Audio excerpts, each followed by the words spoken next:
capacidade de verbalizar. E quando o corpo de Cristo está junto, não há temor, não há timidez. Eu fui edificado. Senhor, eu amo-te. És tudo para mim. Quantos aqui foram edificados nesta manhã pelo louvor? Eu fui. Amém. Eu fui. Eu reconheço que eu fui. Eu reconheço. Quantos foram edificados na oferta? Tremendo. Maravilhoso. Deus não age só no louvor. Deus age também na oferta. Mesmo que por vezes no nosso coração venham aqueles questões, dúvidas, pensamentos, seja o que for. Deus age, Deus toca, Deus transforma, Deus muda. Mas para isso é necessário ter um coração, fala profeta, disponível, sem bloqueios, sem paredes, sem armaduras. E Deus fala no louvor, Deus fala na oferta e Deus também fala durante a palavra. Deus fala no momento da palavra. É verdade que por vezes nos identificamos mais com o louvor, recebo mais no louvor, recebo mais na palavra, recebo mais no final das coisas, no final do culto.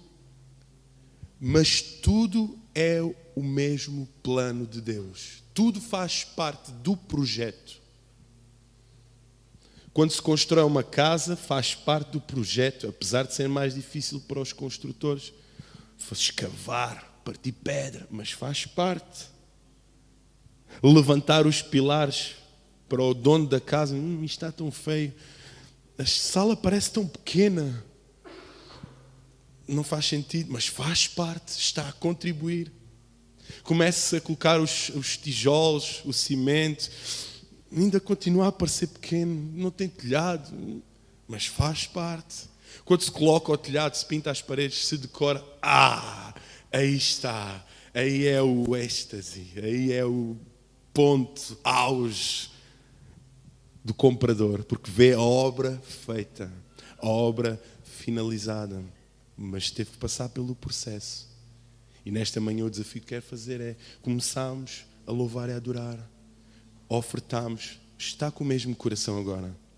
Só te peço 30 minutos mais descontos, está bem? Mais os descontos, que eu não sei quais é que Deus vai dar. Às vezes pode dar 5, outras vezes pode dar 10, mas tem o teu coração aqui nesta manhã. Amém? Abra a sua Bíblia em 1 Reis, capítulo 3, versículo 2 a 15. Versículo 2 a 15.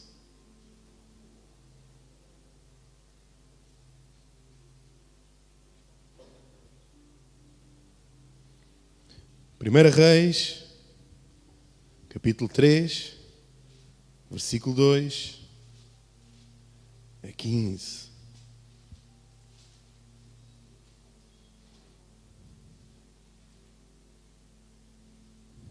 E quem já abriu, diga glória a Deus.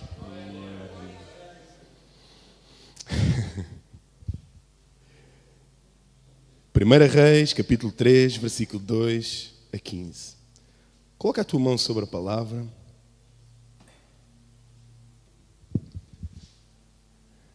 Fecha os teus olhos, curva a tua cabeça e vamos orar. Amém? Pai, no nome de Jesus Cristo, te damos graças por tudo aquilo que tu és. Por tudo aquilo que tu és, Senhor. Te damos graças por nos amares, por nos abençoares, por cuidares de nós. Fala nesta manhã conosco. Fala com os teus filhos, fala com a tua igreja, Pai. Fala, Senhor, em nome de Jesus. Amém. Amém? 1 Reis, capítulo 3, versículo 2 a 15, e diz o seguinte: E Salomão então contraiu afinidade com Faraó, rei do Egito, e tomou por mulher a filha de Faraó, e a trouxe para a cidade de Davi.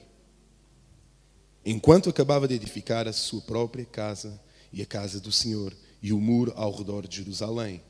Mas o povo continuava sacrificando nos lugares altos, porque não se tinha edificado casa ao nome do Senhor até aqueles dias. E Salomão amou o Senhor, andando nos estatutos de seu pai Davi. Somente sacrificava e queimava incenso nos lugares altos. Ia o rei a Gibeon, porque aquele era o principal lugar alto. E sacrificava ali 1000 holocaustos. Sacrificava Salomão sobre aquele altar. E apareceu o Senhor a Salomão em Gibeon, numa noite, em sonhos, e lhe disse: Deus, pede o que queres que eu te dê. Diz assim primeiro comigo: sacrificava 1000 holocaustos. Sacrificava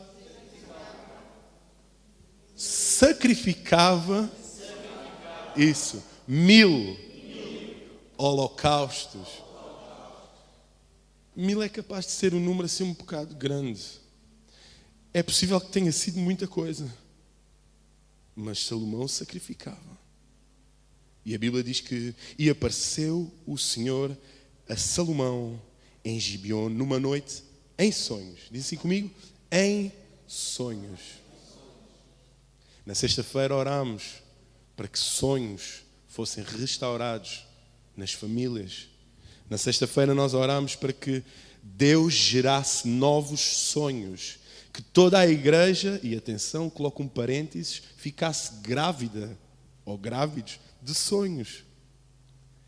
Para que o milagre aconteça, é necessário nós visualizarmos, pensarmos, crermos. E aqui, na palavra do Senhor, a Bíblia nos diz que Deus falou em sonhos. Salomão sonhou e Deus disse: pede o que queres que eu te dê. E Salomão disse: tu usaste de grande misericórdia com teu servo Davi, meu pai, conforme ele andou diante de ti, na verdade, em justiça, e com retidão de coração para contigo. E tu lhe guardaste esta grande misericórdia e lhe deste um filho que se assentasse em seu trono, como acontece neste dia. Agora, pois, ó Senhor meu Deus, tu puseste a mim, teu servo, por rei, em lugar de Davi, meu pai. E eu sou jovem e pequeno e não sei como entrar nem como sair. E teu servo está no meio do teu povo, ao qual tu escolheste. Um povo grande, que não se pode contar nem enumerar por sua multidão. Dá, pois, ao teu servo um coração entendido. Dá um coração sábio para julgar o teu povo, para discernir entre o bem e o mal. Porque quem poderá governar este teu povo tão grande? Dá-me sabedoria. Dá-me um coração que possa discernir entre o bem e o mal.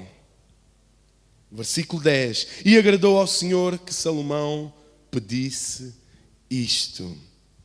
E lhe disse Deus: porque demandaste isto e não pediste para ti muitos dias, nem pediste para ti riquezas, nem pediste a vida de teus inimigos, mas demandaste para ti inteligência, sabedoria para discernir no julgamento, eis que tenho feito conforme as tuas palavras, pois te dei um coração tão sábio e entendido que não houve antes de ti outro como tu. Diz assim comigo: não houve antes de ti outro como tu. Não houve ninguém tão sábio, com tanta sabedoria, com tanta inteligência como tu, diz o Senhor. Nem depois de ti, nem antes, nem depois de ti, se levantará outro igual. Pensa nas mentes brilhantes que existem até aos dias de hoje, ou que existiram até aos dias de hoje. As invenções, tudo aquilo que foi criado, tudo aquilo que foi descoberto. Deus diz na sua palavra que a sabedoria foi tal que Ele injetou, que Ele deu, que Ele abençoou no coração de Salomão, que não houve outro antes nem outro depois. Salomão, considerado o homem mais sábio da história. Amém? Estamos todos entendidos? E também te dei as coisas que não pediste, riquezas e glória, tal que entre os reis nenhum haverá como tu em todos os teus dias. E se andares em meus caminhos, guardando os meus estatutos e os meus mandamentos, como andou teu pai, Davi, eu prolongarei os teus dias. Diz assim comigo: e se andares em meus caminhos, guardando os meus estatutos e os meus mandamentos, como andou teu pai, Davi, eu prolongarei os teus dias. E quando Salomão despertou, viu que era um sonho, e veio a Jerusalém e se apresentou diante da arca do concerto do Senhor.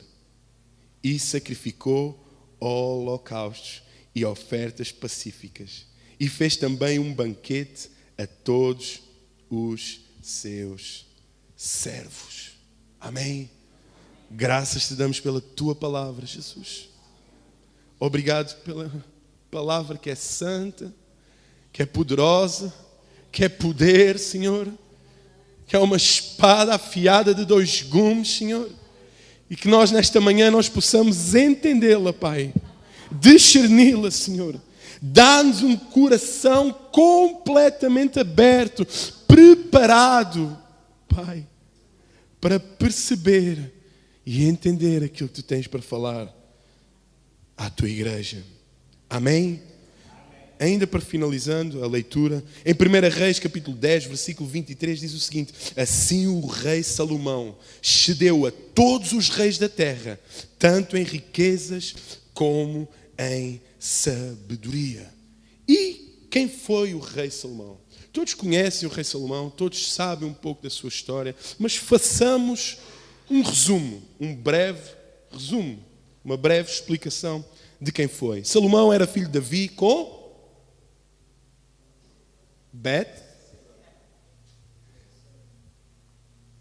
Só de falar neste nome, só de lembrar esta mulher, lembramos que este filho nasceu de algo que não. Mas isso, andando um pouco à frente na história, não impediu que o rei Salomão fosse quem fosse.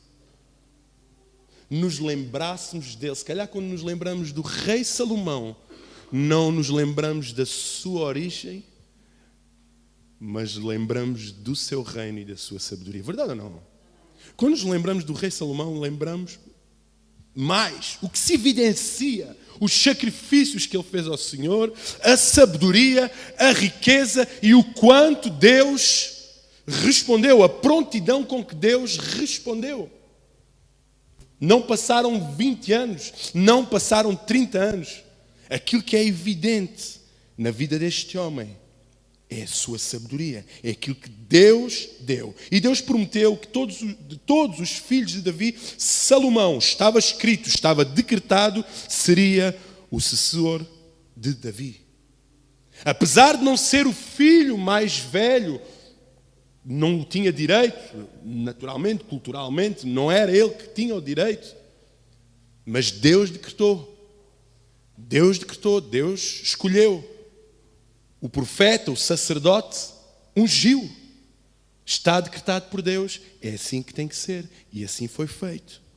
Homem escolhido por Deus para suceder ao seu pai, o rei Davi. E como eu disse anteriormente, apesar de Adonias ser filho mais velho, o rei Salomão teve esse direito, porque estava decretado por Deus. Posso ouvir só um amém? Foi assim e assim teve que ser. Amém? Isto que eu quero dizer com isto é que nem tudo o que a cultura, o que a lei do homem define, aquilo que parece certo aos nossos olhos, tem que ser. Deus é o Senhor soberano sobre toda a história. E se nós estudarmos um pouco da história do povo judeu, de Israel, nós vemos que Deus levanta reinos, Deus derriba reinos, Deus volta a levantar impérios, Deus deita abaixo impérios, conforme a sua vontade, pois a sua vontade é soberana. Amém? Quem ungiu este rei? Quem ungiu o rei Salomão? A Bíblia diz que foi um sacerdote, um sumo sacerdote, e está escrito no capítulo de número 1, foi o sacerdote Zadok. E foi como? Foi com um chifre. Por isso, se for uma consagração de um pastor, não estranhem que ele seja consagrado com um chifre cheio de azeite. Amém? Para que é aquele azeite? Para que é aquele chifre? Não ficava melhor um vasinho, uma vasilha, uma mais bonita? Não, está escrito. E muitas das igrejas levam à letra. Foi assim que Salomão e outros reis foram ungidos. É assim que ungimos os nossos pastores. Amém? Isto foi só por curiosidade. Foi o rei mais sábio de Israel. Salomão teve um reino marcado por sabedoria e riqueza. Ok? Ele construiu o templo do Senhor 480 anos depois do Êxodo. Depois de o povo de Deus ter saído diz comigo, do Egito. 480 anos depois, Salomão constrói o templo. E quantos anos demorou a construção desse templo? 11 anos. Talvez te perguntes assim, mas porquê é que eu tenho que saber isto? O que me interessa? O que é que isso vai edificar a minha vida? O que me interessa a mim se o templo demorou 11, se foi como começou em fevereiro, ou em março, ou em abril? É história. É palavra. E o conhecimento não ocupa lugar. A Bíblia diz que para nós sermos um obreiro aprovado, e um obreiro aprovado sabe manejar a palavra do Senhor. E isto faz parte. Amém? 11 anos demorou a construção daquele templo. No capítulo 6, fala lá do projeto, como foi construído, que material foi usado. Eu compreendo que quem não seja arquiteto, engenheiro, possa saturar um pouco. Ele levou isto, ele levou aquilo, ele levou mais a história, mas é riquíssimo aquilo que Salomão estava a preparar para Deus. Ok? A Bíblia fala-nos também sobre o palácio. E no capítulo 7 descreve um pouco do palácio de Salomão e do seu trono. Era uma coisa estrondosa. Uma coisa maravilhosa. Uma riqueza, quase que me arrisco a dizer, sobrenatural. A riqueza que Deus tinha dado àquele homem. E o capítulo 7 faz a descrição: o palácio, o trono, onde ele se assentava era todo feito em marfim, revestido de ouro. Eu não sei se consegues projetar na tua mente e começar a visualizar um trono, um grande trono feito em marfim, revestido de ouro. A Bíblia fala que haviam 7 degraus. Salomão, para se sentar no trono, tinha que subir 7 degraus. Imagina, para subir 7 degraus, a grandeza, a monstruosidade daquele trono. Só se formos fazer como se chama? Trocar para euros, fazer a transição, conversão. Obrigado, meu irmão. Fala, profeta. A conversão de ouro, marfim e de todo o material só usado no trono, nós podemos ver a grandeza e a riqueza daquele homem, nunca esquecendo de onde aquilo proveio, de onde aquilo veio, de Deus. Não se esqueçam que Deus disse a Salomão: tu pediste sabedoria, eis que te acrescento, te dou um bónus. Visto que foste sábio a pedir, eu te abençoo com muita e muita riqueza. Ele recebia 10 toneladas de ouro por ano. A prata era como pedras. A prata não tinha valor, de tal modo que o ouro era tão abundante e as outras pedras preciosas eram tão comuns que a prata não tinha valor. Salomão e o povo de Israel eram muito prósperos. E a palavra de Deus diz que ele próprio vestia, celebrava com os seus servos. Ser empregado, servo de Salomão, era o maior milagre desta terra. Se hoje o povo procura, desespera, sofre nos trabalhos, neste tempo, debaixo desta autoridade, os servos eram prósperos, se vestiam de uma forma maravilhosa, comiam do bom e do melhor, porque Salomão tinha um coração ligado a Deus. Andava nos caminhos de Deus. Eu sei que muitos entendedores, conhecedores da palavra vão já, mas ele no final, como acabou a sua vida, aí já... Calma, isso é outra pregação.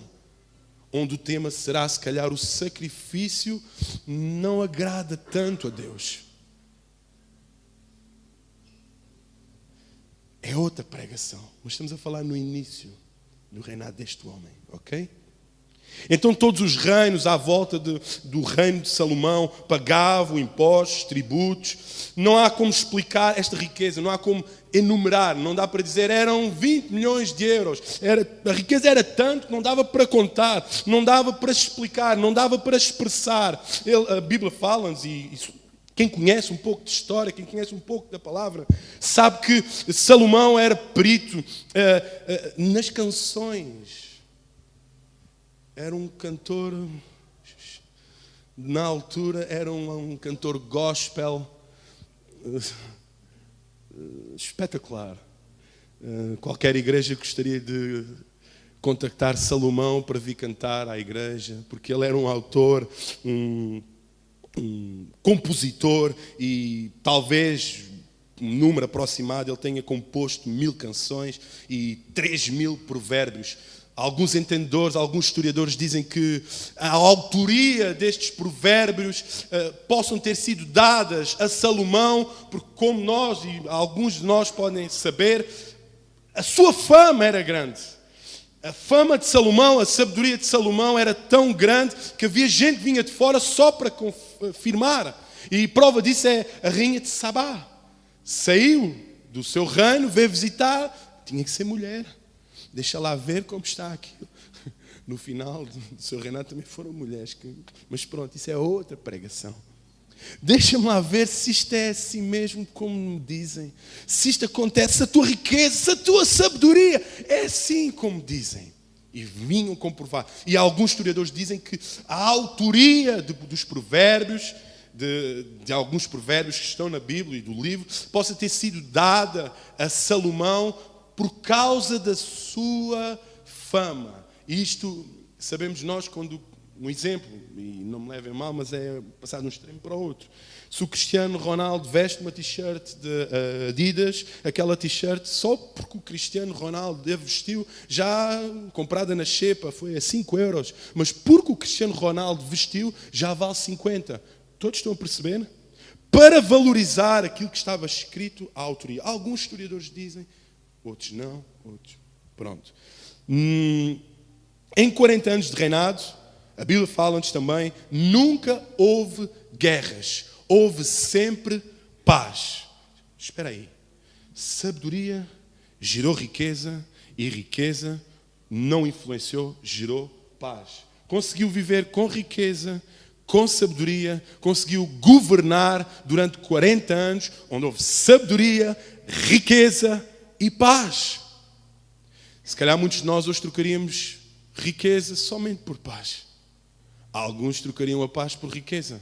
Mas a Bíblia fala-nos que este homem, este rei, segundo o coração de Deus, porque sacrificou, fez sacrifícios, ofereceu sacrifícios que agradaram o coração de Deus. E era um homem que andava segundo aquilo que o seu pai o tinha ensinado, segundo o exemplo que o seu pai Davi tinha dado, ok? Porque isto se herda, você que é pai, você que é mãe, algo que se herda na vida dos nossos filhos é os caminhos que os pais andam. Atenção que o caminho não é só de vir da azeda ao viso. Não é esse caminho que eu estou a falar. É do caminho da verdade e da vida. É um caminho onde está a verdadeira verdade e onde está a verdadeira vida. Herda-se. E Salomão herdou também isso de seu pai. O caminho. E por isso Deus o abençoou.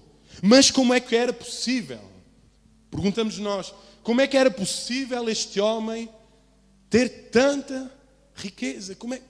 Se nós formos ler o capítulo 7, se nós lermos o capítulo 6 e virmos com atenção, com discrição e conseguirmos valorizar aquilo que foi usado na construção do templo, se conseguirmos imaginar, calcular, converter para euros, para moeda, para dólares, seja para o que for, as riquezas que ele usou, que ele teve, a sabedoria que ele teve, e no capítulo 4 fala-nos do episódio que ele julga um caso de 2 mulheres, julgo eu que é no capítulo 4, vê-se a sabedoria daquele homem. Como é que é possível? Pergunta assim, como, um de cada vez, como é que foi possível este homem ter tanta sabedoria?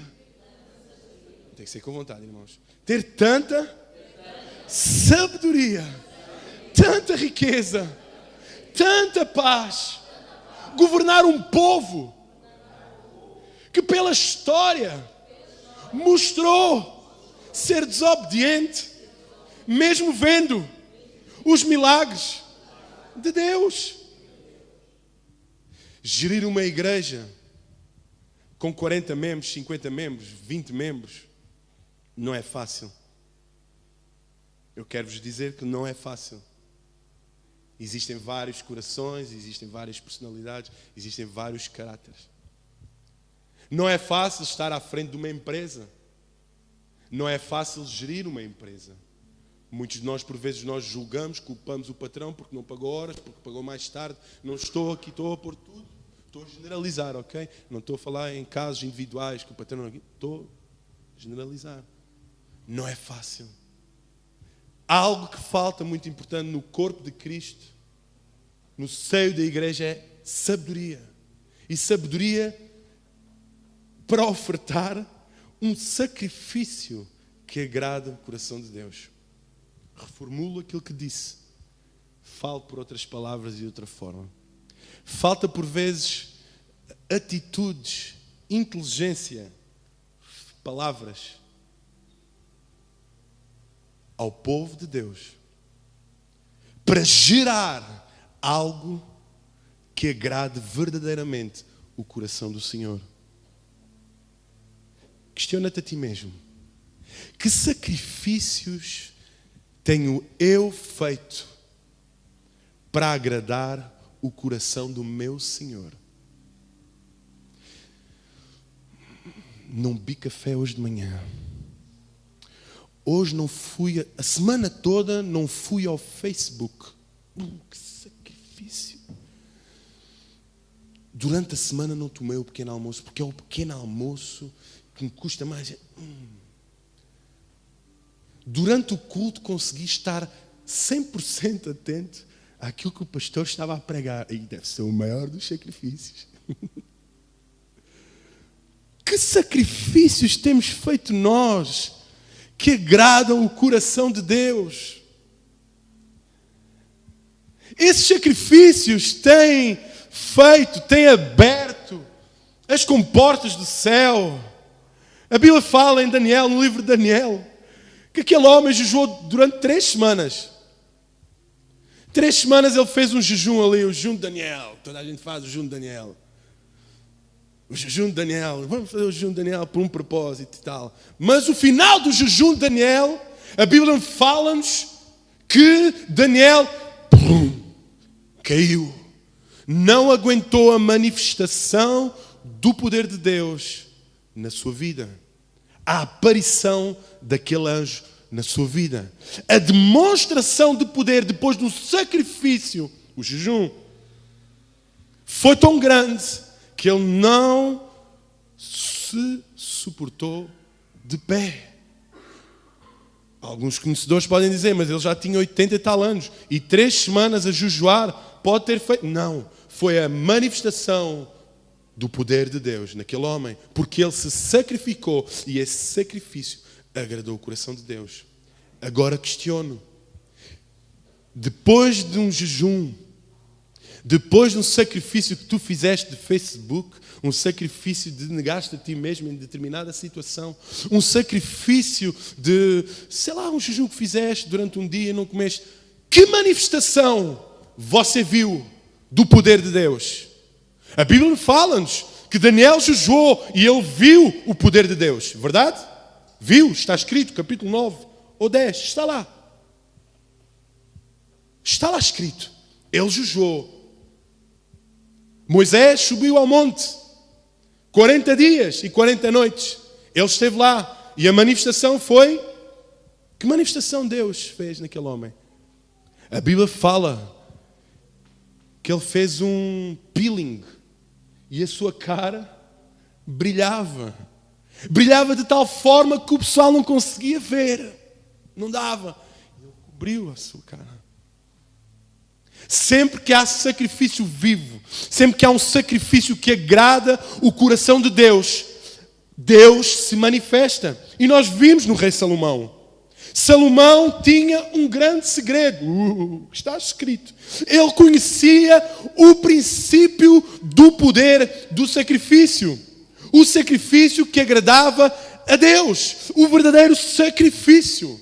E o sacrifício não está naquilo que entregas, mas está na forma como entregas. Com o coração que dás.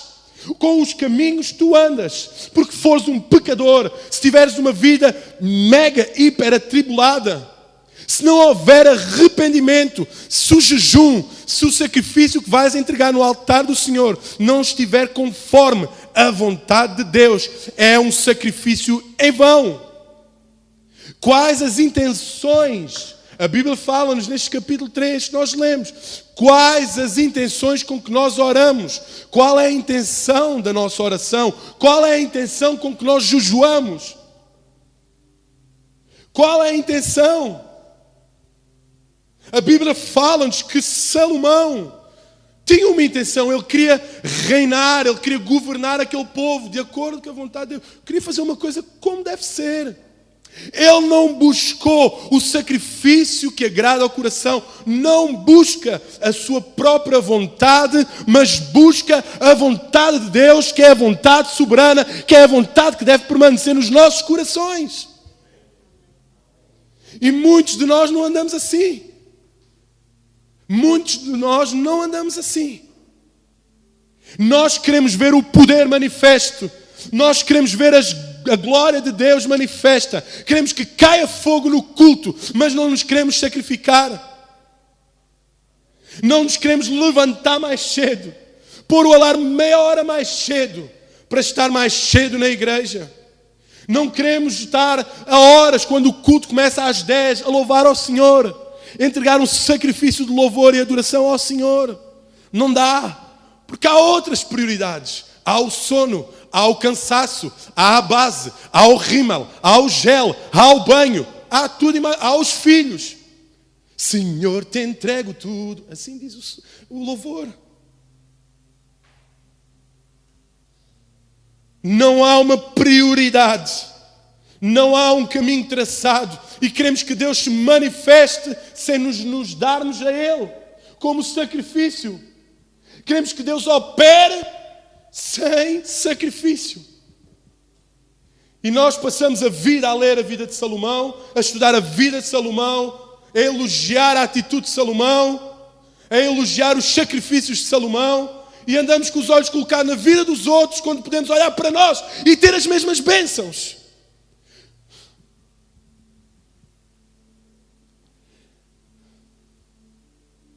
Entendam o seguinte: a vontade de Deus nesta manhã é uma.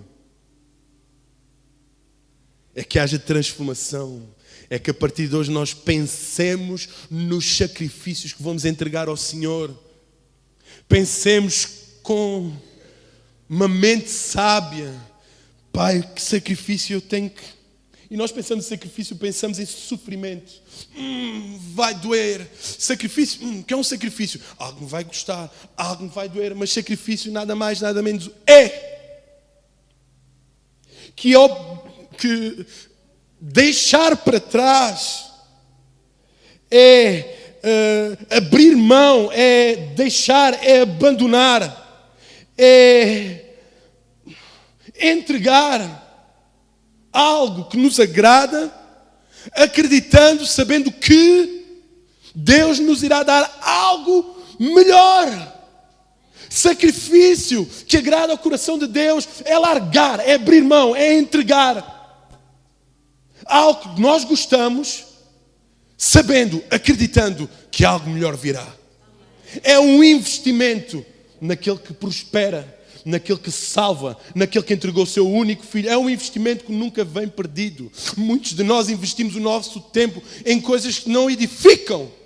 Investimos o nosso tempo na televisão, investimos o nosso tempo no Facebook, investimos o nosso tempo nas novelas, investimos o nosso tempo nos Big Brothers, investimos na Casa dos Segredos, investimos em 1001 coisas. Horas, somando no final da semana, contabilizando todos os minutos, os segundos que foram gastos nessas coisas.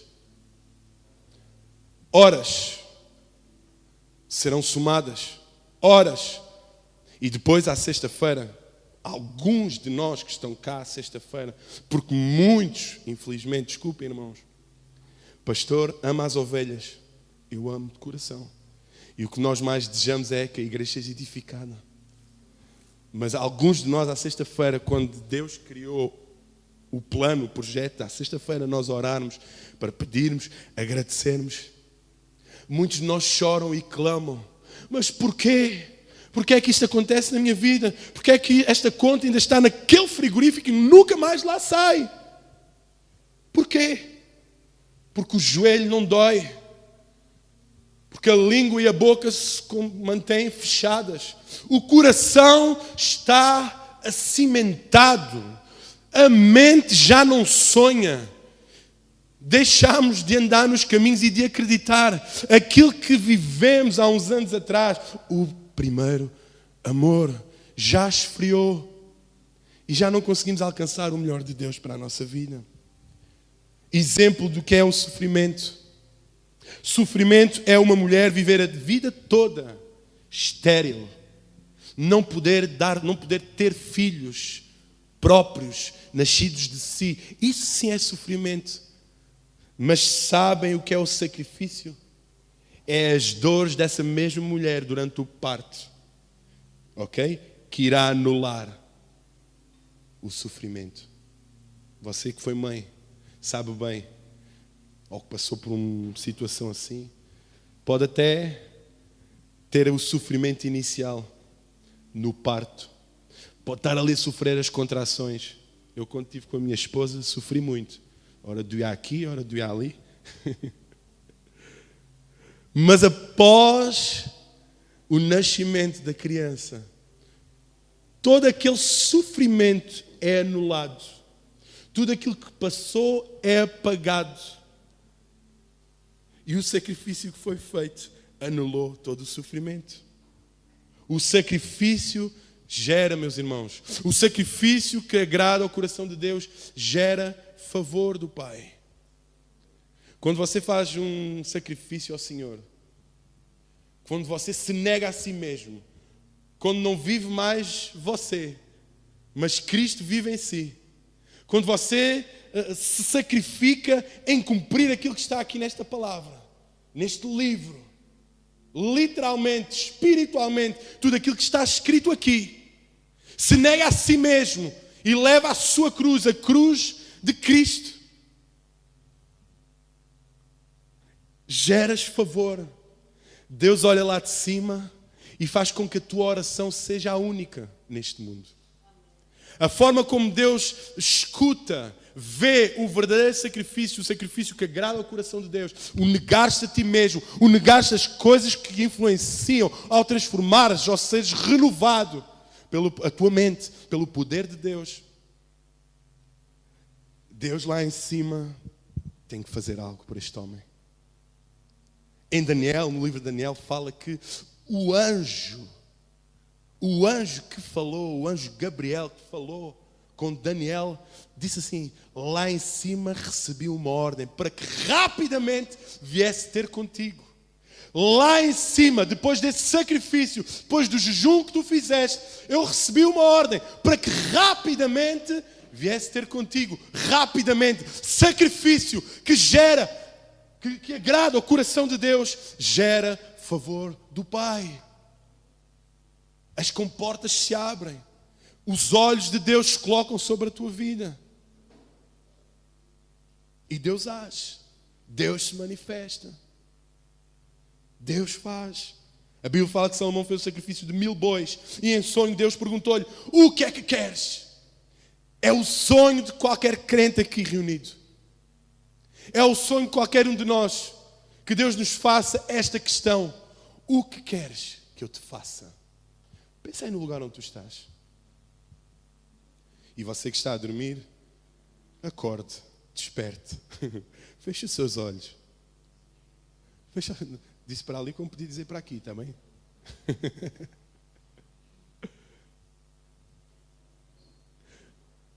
Deus nesta manhã está-te a questionar assim. Imagina se Deus te questionasse assim: o que queres que te faça? Pede o que quiseres. Pede o que quiseres. Talvez se eu escutasse os pensamentos dos meus irmãos, se calhar ia ouvir: que o meu pai seja salvo, que aquela conta seja paga, que acabe este entendimento entre mim e a minha esposa, que haja reconciliação entre os filhos e os pais. Inúmeros pedidos iriam estar aqui. Mas sabem qual é a chave? Podem abrir os olhinhos. Sabem qual é a chave para que Deus escute, para que Deus realize? É o sacrifício. O maior sacrifício existente até os dias de hoje foi aquilo que Jesus fez na cruz. Jesus abdicou de tudo. Lá em cima, Deus, possivelmente, disse a Jesus: Jesus, meu filho amado, filho em quem eu me comprazo, é necessário fazer algo pela humanidade. É necessário um sacrifício. É necessário que seja derramado o sangue do Cordeiro Imaculado. É necessário um sacrifício vivo. E Jesus disse: eis-me aqui, eu vou. E assim Ele veio. E assim Ele fez. Ele abdicou de todo o poder. De todo o seu poder. Ele se fez homem. Ele se humilhou. Ele foi ofendido, ele foi esbofeteado, ele foi cuspido. Em prol. Não há lugar melhor do que estar na presença de Deus, amém? E Jesus estava com Deus, não havia lugar melhor para estar. Mas ele abdicou de algo bom, em prol de algo melhor, que era a salvação de todos nós. Ele disse não a si mesmo.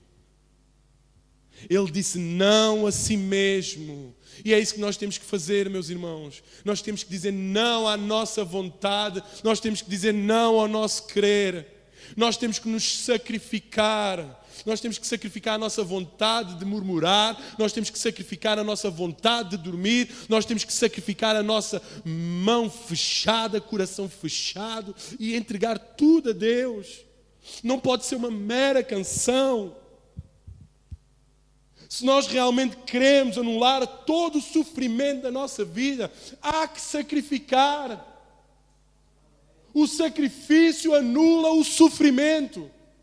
Todo o sofrimento desaparece quando te sacrificas verdadeiramente. Quando o teu sacrifício agrada o coração de Deus. E continuamos a sofrer porque não há motivo para sofrer. Não há. Em Efésios capítulo 5, versículo 1 diz: sede, pois, imitadores de Deus como filhos amados, como Cristo se entregou a si mesmo, nós em sacrifício. Sede, pois, imitadores de Deus, assim como Deus se entregou o seu Filho. Assim como Deus negou algo bom e precioso, algo que lhe agradava, nós o devemos fazer. E se Deus o fez, se Deus exerceu esse princípio do sacrifício, se nós temos que ser imitadores dele, digam-me o seguinte: temos outra saída.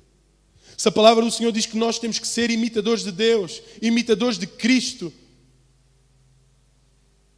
podemos contornar o Evangelho, podemos ver as coisas noutra perspectiva, sim podemos, mas com certeza não irá ser a mesma coisa.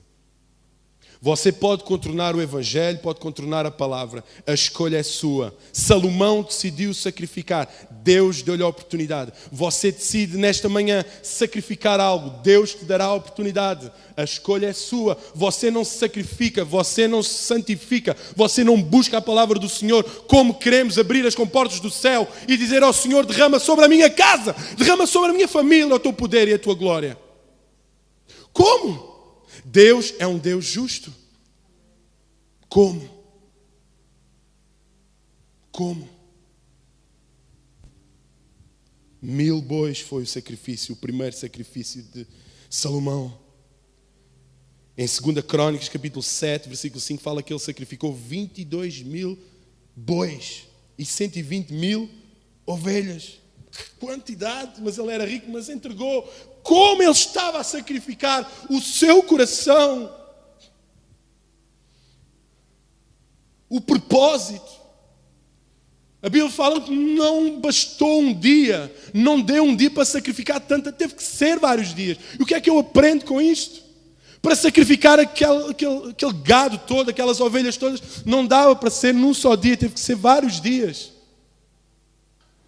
O sacrifício que você faz não é só hoje. Nós somos novas criaturas em Cristo Jesus. A palavra do Senhor diz isso, verdade ou não? Somos novas criaturas, não é só hoje, aqui e agora. É todos os dias. O sacrifício é diário. A cruz não é colocar hoje no roupeiro, na bagagem, na mala. Não. A cruz é um sacrifício que nós fazemos, tem que ser diário. E depois desses 22.000 bois e 120.000 ovelhas, o sacrifício de Deus, o sacrifício que Salomão fez, agradou o coração de Deus. E a Shekinah, depois do templo estar construído, depois de estar edificado, depois de Salomão ter orado, ter agradecido, Deus se manifestou com poder e disse que ouviria toda a oração que fosse feita naquele lugar. Depois daquele sacrifício, depois daquela oração, daquele verdadeiro sacrifício, eu vou repetir 1 milhão de vezes sacrifício, ok? Mas é para nós entendermos que sempre que negamos algo que gostamos tanto e esperamos que algo melhor aconteça, sempre que nós sacrificamos algo, a Shekinah de Deus, a Shekinah do Senhor se derrama sobre nós. Irmãos, nós não nos podemos contentar com uma vida, já está, siga. É isto que Deus tem para mim. Não. Deus quer te dar vida. E muita vida. E muita vida. Vida de qualidade. De qualidade. O que você entende com vida de qualidade?